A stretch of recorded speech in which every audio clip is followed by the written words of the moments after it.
Hi, welcome to Devotionables, brief devotions for busy people. My name's Josh Headrick. I'm a member of Bible Fellowship Group, Intermediate Couples 6.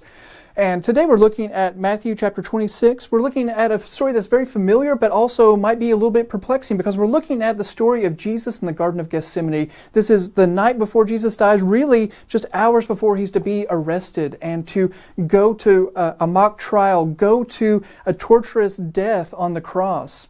And it can be perplexing here because we see Jesus in great distress. He says that he is so sorrowful that he is almost sorrowful to death. We see him pray, "Father, if possible, let this cup pass, but not my will, but yours be done." And we can wonder what's happening here. Did Jesus suddenly forget that the cross was coming, or is he having second thoughts about what he's about to do? And we know that it can't be possible that he is surprised by this turn of events. He's told the disciples multiple times that he's going to go to Jerusalem, he's going to be arrested, he's going to die. We know that he's not having second thoughts. We read in the Gospel of Luke that he set his face towards Jerusalem, that he's been determined for this day. He has said multiple times that the hour is coming and it is now here. And so what's happening here in Matthew chapter 6? What's happening in this prayer?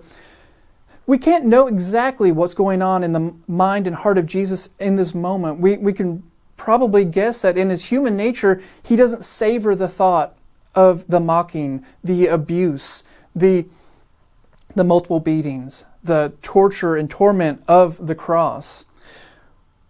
But probably even more than that, he knows that he's going to bear the terrible wrath of God on the cross. What would take us an eternity to endure, he is going to absorb.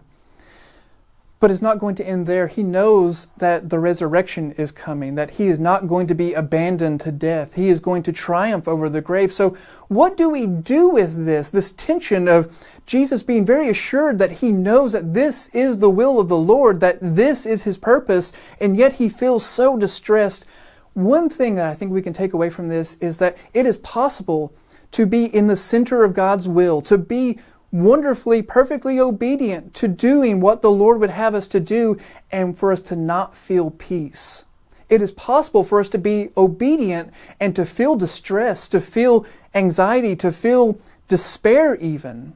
Not to say that that's exactly what Jesus was experiencing, but us in our own experience, we can sometimes say, I'm doing what the Lord's calling me to do, but I'm suffering and I don't understand why.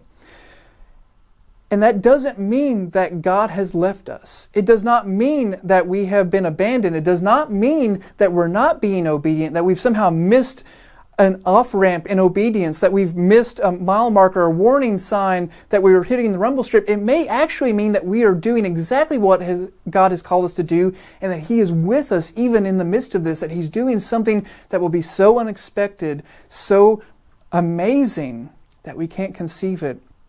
And so, as we hear Jesus in distress, we also hear him saying, "Father, not my will, but your will be done." In those moments when we say, I know that I'm following the Lord the best that I can, and yet I don't feel peace, what we can fall back on is we want God's will. And so we continually pour ourselves out before him.